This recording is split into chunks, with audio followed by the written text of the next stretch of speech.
It's the Get Published Radio Show. And here's your host, Gerald Everett Jones, the guy who has the answers because, well, he's made all the mistakes himself.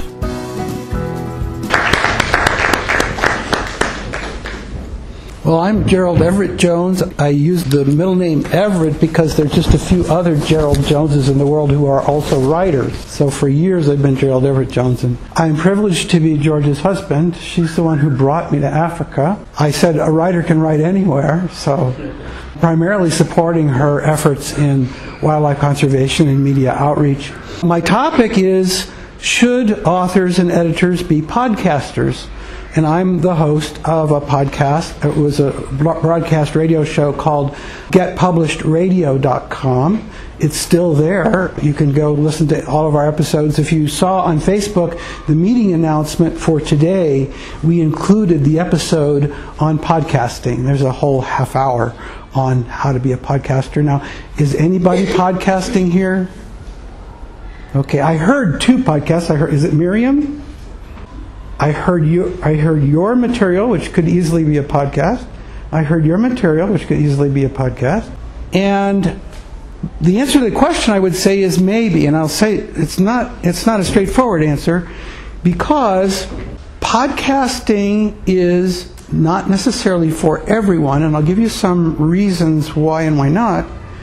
But one of the big advantages it has, which you might not have thought about, is that it's a relatively small pond compared to the blogosphere and cyberspace. It used to be said that every author should write a blog. Well, a lot of people did, and there's hundreds of thousands of authors who are churning out their blog every day. But then social media changed. Blogs weren't the only thing. There was not only Facebook posts, but you could have a Facebook author page. Okay, I have a Facebook author's page, Get Published Radio, Facebook/Get Published Radio. Okay, and so I'm show host and author, that's my page, and I do posts there, and those are blog posts, but they're very short. People's attention spans are short. But then also every time we do a new podcast episode, it shows up there, because I'll tell you how that's done. It shows up there as a blog post, and that's an alternative, say, to writing a blog. But whether you're going to do a podcast, or whether you're going to write blogs, or whether you're going to do Facebook postings, or Twitter feeds, or even LinkedIn postings, the main thing that I would like, that if you carry nothing away from what I say today, please remember this. And one of the things that we say on the show is that here's Gerald, our host. He's got all the answers because he's already made all the mistakes himself. And I have. In screenwriting and in book writing and hardcover, paperback, Kindle, EPUB, audiobook, multimedia, seminar. I've done all of that, and I've put my foot in my mouth over and over again. I've fallen on my face over and over again. But the biggest mistake that people are making all over the planet, whether it's in Kenya, whether it's the United States, UK, Australia, South Africa, India, the biggest mistake that authors make, and I make it over and over again still to this day, is I'll do a post, and all that post is, look at me. Here's my selfie. Here's my selfie with my wife. Here's my selfie with my friend. Here's my selfie with the elephant. Here's my selfie. Some people are even say, here's a selfie of my food. That's kind of interesting, maybe to your relatives. They know that your mother knows you're eating. But how interesting is it to people who might read your books? I mean, okay, they want to get to know you as a person. That's fine, okay? But I don't think any author ever, especially any new author, ever sold a book by putting the cover on a post and it's like, this is my book. Yeah? So what? Or, I'm an author and here's my picture, here's my book. Here's my picture, here's my book. How interesting is that? Well, one of the things we end, if you've listened to the show, the show posted And if you decide to listen to the show, which I hope you do, because you can get any of our, I don't know, what do we have, 100 episodes or something up there? iTunes, Spotify, all the ways that you Google Play, all the ways that you can get a podcast, our show is there. Just search for it. And free. All of a sudden, and you can subscribe. It just show up on your phone whether you like it or not. So, one of the things we say at the end of every show is, and we're talking about social media, not just podcasting, not just blogs, not just Facebook posts, but what we need in Kenya, and we just saw a debate here between these two gentlemen. Every married person will tell you there's a difference between argument and fighting. Debate is argument. We need more debate. We need more thoughtful debate about what matters. This is like, how do you stop an elephant from ruining crops? How do you stop lions from predating on cattle? These are serious questions, and they have no simple answers. And we need more debate. What we have on Twitter, for example, is trivial, a few hundred characters. It's not thoughtful. It's just thought-provoking, perhaps. But when you're going to write a book, you're going to write about some important stuff. And Georgia was talking about writing from your soul. You're going to write about things that matter to you. You're going to write about things that make a difference. You're going to write about how you were abused or how you feel you want to express. You want to turn yourself inside out and show the world. That's worthwhile. Storytelling is one of the most powerful things that people can do, period. Storytelling was what kept communities together. It was also the way that older generations passed lessons on to their children. They even say that people who read novels, they may make fewer life mistakes because they've already seen the consequences of poor decisions. You know, Bible stories, Sunday school lessons, yes, and maybe you've heard them 1,000 times. But if you read it in a novel, it might be the same lesson. You know, don't betray your friend, don't steal. But if you read it in a fresh story, it somehow gets anchored in yourself. And there's even a school of psychology that says a story, once you think you've forgotten it, actually influences your behavior more, because your subconscious mind doesn't forget, and your conscious mind has a way of denying things, has a way of saying don't pay attention to that. But your subconscious mind doesn't have any censor. If you read something, it may actually be influencing your life later. So about podcasting, it's fairly inexpensive to do to start out, and this is how I started out. I started out doing 1 and 2 minute book reviews. And they could have been poetry, they could have been spoken word, and poetry and spoken word are very popular on the internet now because it's short but effective, it's emotional. My first recording studio was the back seat of my car. I rolled up the windows, I did it early in the morning. I only had to remember for the book review, I only had to get 2 minutes. I would pause every time the plane went over on the way to the airport. I would pause every time the garbage truck went by outside, and it usually took me about 10 minutes to get the 2 minutes that I needed. And I would go upstairs, I would plug my recorder in, and I have a little recorder. I'll show you. But actually, your cell phone records just as well as this does. So if you have a little microphone like this, connect to your cell phone, you're in business. And you're going to have a file that is every bit as good quality as CD that you can post on the internet. So yes, and then I use some audio editing software, and you can get apps that they're not expensive to splice your audio together, so you can cut out the truck and the airplane and the kids screaming in the background. Okay, so you get your 2 minutes, and then if you're interested in podcasting, write this down: SoundCloud.com. SoundCloud.com, and you can get a free account on SoundCloud. You can upload your podcast, and other people on SoundCloud can listen to it from all over the world. SoundCloud also makes it possible for you to push it out to iTunes. Now that's a little bit more complicated, and you'll have to read what the website says about how to do that. I did those book reviews, and actually I did them as commercials on the radio. I would include at the end a little tag. I'm Gerald Everett Jones. I'm the author of Bonfire, the Vanderbilts. Read my book. So it was self-promotion. But again, the book review was something that not just look at me, because I wouldn't even identify myself until the end. So I think that helped. Then I did half-hour shows that were done for the broadcast, done to what they call a broadcast clock, half hour with news breaks. So I've probably taken up plenty of your time. Do you have any questions about... Actually, I had some questions about screenwriting, right? No. Oh, screenwriting, novel. Well, I was afraid I was going to get hit by a truck, and I've won 2 major awards for screenwriting. They never got made into movies, so George is absolutely right. And I decided, okay, well, if I get hit by a truck, who's going to read this shelf full of screenplays? Why don't I just turn them into novels?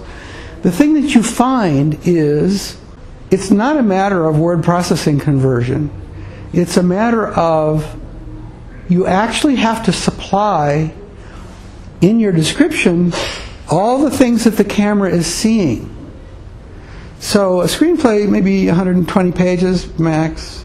A novel might be 3 times that long because you've got a lot of dialogue, but then also, how does that person look? What's the situation?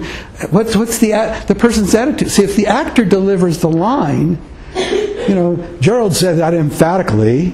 The actor's giving you that. The actor's giving you all that dimension. But the author is having to tell you, well, he was in a bad mood that day, and then they had this fight, and he really didn't want to speak at all, and he kind of mumbled the words, and she didn't understand him at first, and then when she did, she was really angry. Okay, so that's all those words for just 2 lines that the actors say. So you really have to go through page by page and describe the movie really as if you were telling it to a blind person. And then there's another rule in screenwriting that is not really true in writing novels: show, don't tell. In screenwriting, you don't say he walked into the room and he was in a bad mood, because you're coaching the actor. The actor's going to give you what the actor gives you, or what the director wants the actor to give you. You don't coach the actor in your screenplay. But in a book, you're going to tell as well as show. You're going to describe how that room looked when they walked in, or what the props were that were there for them to pick up. So show and tell, there has to be a balance in a novel. It's not all dialogue, and it's not all visual description, but then also you're going to tell when you've got to cover like a lot of time, the year between the 2 scenes. Well, after that, he graduated from school, he did, and you're kind of doing some housekeeping there, but you're trying to make that telling as engaging as possible. The other thing I will say about screenwriting, and maybe you both might be interested in it, there's a website, have you heard of zoetrope.com? Zoetrope. It's Francis Ford Coppola's website for developing writers. And it's like a club, and screenwriters will upload their scripts. That's free. Screenwriters will upload their scripts. And the rule is, if you're a member of that website, you must review and critique 5 scripts, and then everyone else has the opportunity to review and critique 1 of yours. So you're going to get a lot of free feedback, some of it flaky, some of it not, but you're going to be engaged in a dialogue with people like the people that are in this room that are all interested in screenwriting and developing screenwriting. Then once a year, zoetrope.com has a contest. And so the scripts that have been developed through the exchange, you don't have to have developed on the website. It's a good idea to do that, because if you have things like formatting wrong or little things like that, they'll get that fixed. So and still, contests are one of the best ways, one of the most inexpensive ways to expose your talent to quote unquote Hollywood. Because you don't need an agent to submit to a contest. And if you place, even if you're like in the quarterfinals, there might be some attention. You can certainly brag to people that you want to get the story to. I was a quarterfinalist in the zoetrope.com. There's other contests, and some of them require a fee to enter, and some of them don't. But I would still recommend it as a way to get noticed, because even a film that you were to make yourself, a 10-minute film is going to cost you some money. It doesn't have to cost you necessarily a lot. With digital filmmaking tools, it's much less expensive than it used to be. But one of the things that independent producers don't realize is you might be getting your actors to work for free, If you don't feed them, they're not going to show up the second day. So actually the biggest expense, gasoline, transportation, and food. You can't get around. You've got to get from location to location. You might be using minimal lights or no lights, but you still need people to move around whatever the equipment is that you've got. You still need to dress whatever set it is, arrange the furniture, or leave the place in the condition that you found it. So you've got people and cars and maybe trucks, and you've got those meals. You're going to spend some money even on a short film. The website that will tell you all the festivals is called withoutabox.com. Withoutabox.com. And it's owned by Amazon. Everything's owned by Amazon now, right? It actually has screenplay contests and film festival contests. They have the form for submitting to the festival. It'll tell you what the deadlines are. Most of them have fees for submission. It's really impossible to get around that because that's how the festival pays for the people who critique whatever it is that you send in. But withoutabox.com is really kind of a one-stop for everything now. Podcasting is a way of self-promotion like blogging or any type of social media interaction. Like I said, they used to say if you're an author you had to have a blog. And that really isn't quite true anymore because the blogs tended to be lengthy. Now, it's just like Facebook. Facebook wants there to be a picture. Ideally, they'd like there to be some video there.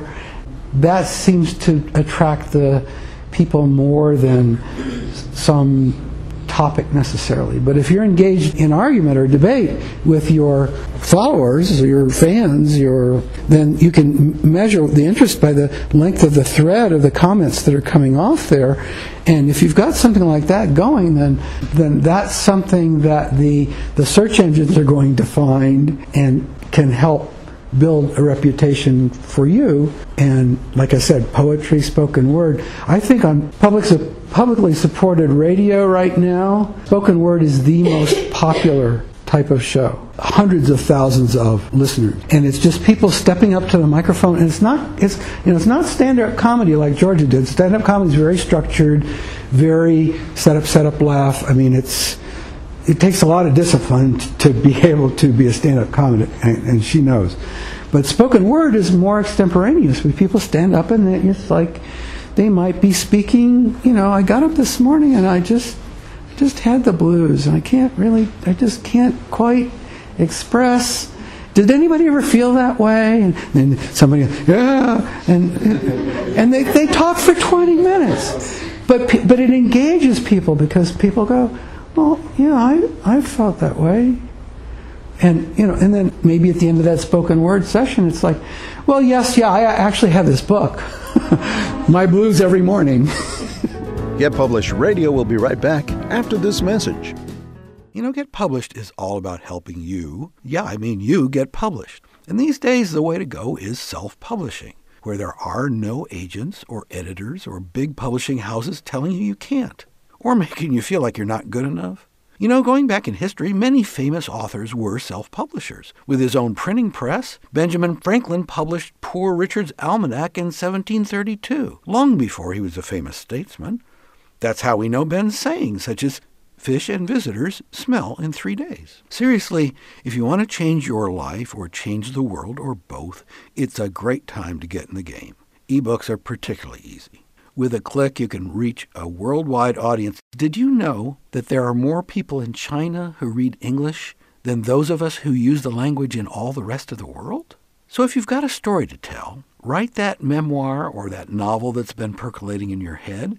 And if you're an established professional, or if you have a job you dislike or no job at all, give us that business or technical or even political book that establishes you as an expert who deserves serious attention. Yes, it's easy to get published, but understand you'll need help if you want professional results. Editors and copy editors help you clean up your prose. Book designers make the product eye-catching. And publicists help you be heard above all that social media noise. We have those support resources on our website, getpublishedradio.com.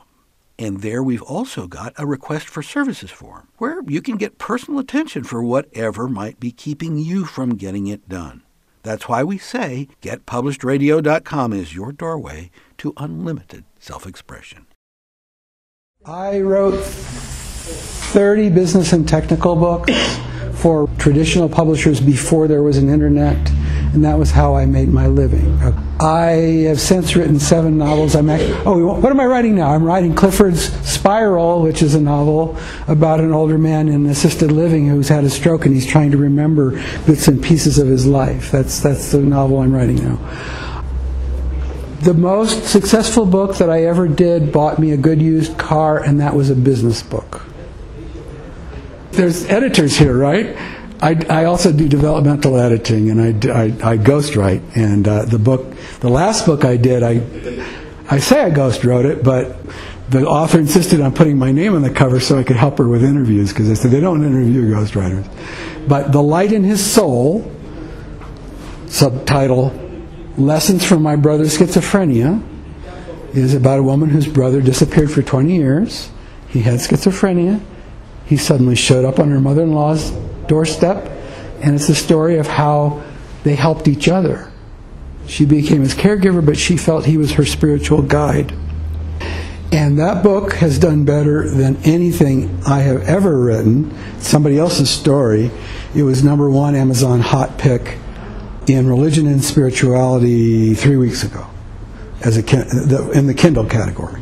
But again, the categories matter, because I think in all Kindle books it was like number 500,000 or something, but in that category for a while it was #1, and then now it's like in the top 100 of that category. So you want to find out where is there less competition and make your name there. I'm talking about after seriously, I'm talking about marketing. I'm talking about what to do after you've written it. Where's my book belong? And in Kindle, for example, you can specify which categories your book is in. Well, do some research. There's actually been, Carolyn Howard Johnson, one of my colleagues, writes about this all the time, is how to market your book most effectively. Find out which categories that your book might be in have the fewest titles in them.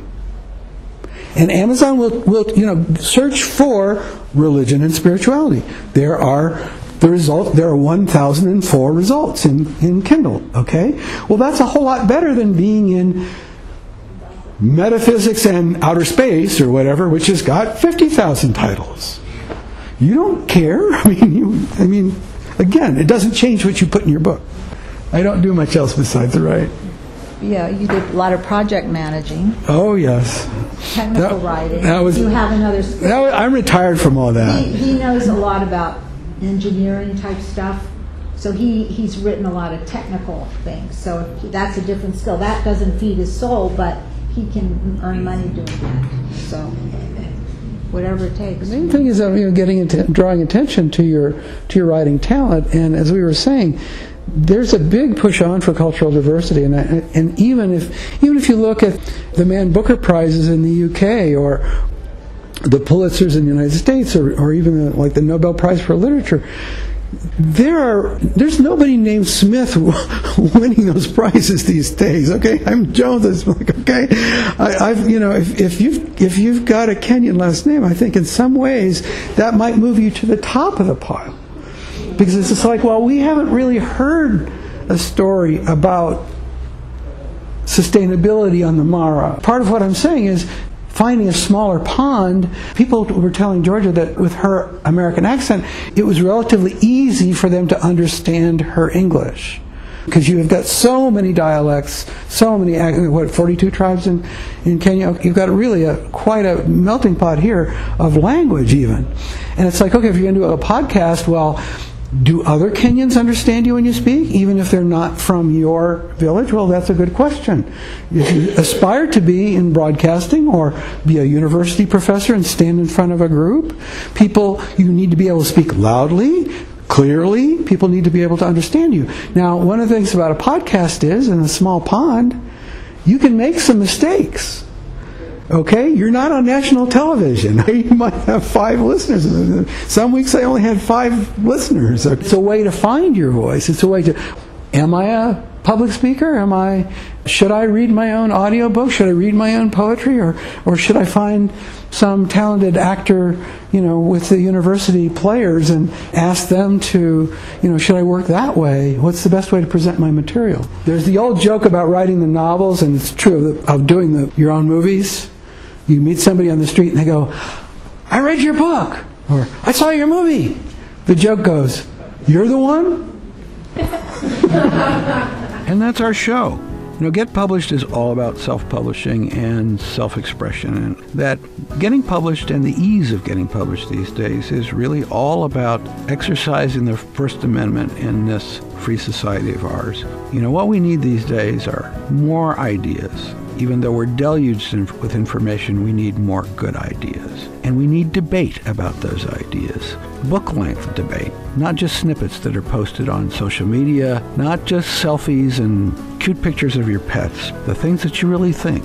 And remember, because in self-publishing there are no gatekeepers out there, that is the good news and that is the bad news. So hire some good help. Perhaps you found that here. You may find it on the website, whatever you're looking for, whether it's an editor or a book designer or somebody help you promote. But hire good help, get good advice, and by all means, please get published. The Get Published radio show with Gerald Everett Jones is produced by Runke Productions.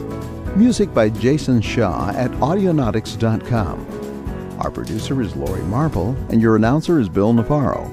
You'll find links to support services on our website, getpublishеdradio.com. So whether you're an author, a publisher, or a self-promoter, get help at getpublishеdradio.com, and thanks for listening.